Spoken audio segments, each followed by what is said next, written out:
రేవంత్ రెడ్డికి high court shock ఇచ్చింది. ఇది నిజంగానే పెద్ద బిగ్ బ్రేకింగ్ న్యూస్ అనే చెప్పాలి. కేఎల్ఆర్ ఇన్ఫోటెక్ లిమిటెడ్ కి సంబంధించిన కంపెనీపై తెలంగాణ హైకోర్టు సంచలన ఆదేశాలు జారీ చేసింది.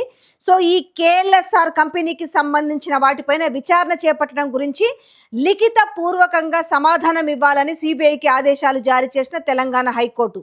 సో అసలు ఎందుకు ఈ కేఎస్ఎల్కి రేవంత్ రెడ్డికి ఏం సంబంధం అనే ఒక డౌట్ కూడా రావచ్చు. ఈ దివాలా తీసిన కేఎల్ఎస్ఆర్ కంపెనీకి రేవంత్ రెడ్డి కేవలం 2 సంవత్సరాల్లో 6,000 కోట్ల కాంట్రాక్ట్లు ఇచ్చిండు. సో అందుకే ఇది బినామీ కంపెనీ అనే చర్చలు బాగా మొదలైన నేపథ్యంలో ఈరోజు దీన్ని సిబిఐకి ఇవ్వాలని చెప్పేసి తెలంగాణ హైకోర్టు చెప్పిన నేపథ్యంలో ఇది ఒక సంచలనంగా మారింది. అలాగే ఈ దివాలా తీసిన కంపెనీకి ఎందుకు అంటే ఈ 2 సంవత్సరాల్లో 6,000 కాంట్రాక్టులు ఎందుకు ఇచ్చారనే చర్చ జరుగుతుంది.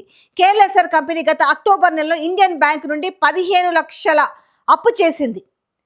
దాని తర్వాత అంటే ఈ కంపెనీ ఎంత దారుణంగా దివాలా తీసిందో అర్థం చేసుకోవచ్చు. ఇక్కడ ఒక పాయింట్ అర్థమవుతుంది కదా, ఇంత పెద్ద కంపెనీ ఈ 2 ఏళ్లలో 6,000 కోట్ల కాంట్రాక్టులు ఇస్తే ఈ కంపెనీ మాత్రము జస్ట్ 6 నెలల్లో అంటే అక్టోబర్ నెలలోనే ఇండియన్ బ్యాంక్ నుండి 15 లక్షలు అప్పు చేసింది అంటే అర్థం చేసుకోవచ్చు ఈ కంపెనీ ఎంత దారుణంగా దివాలా తీసిందని.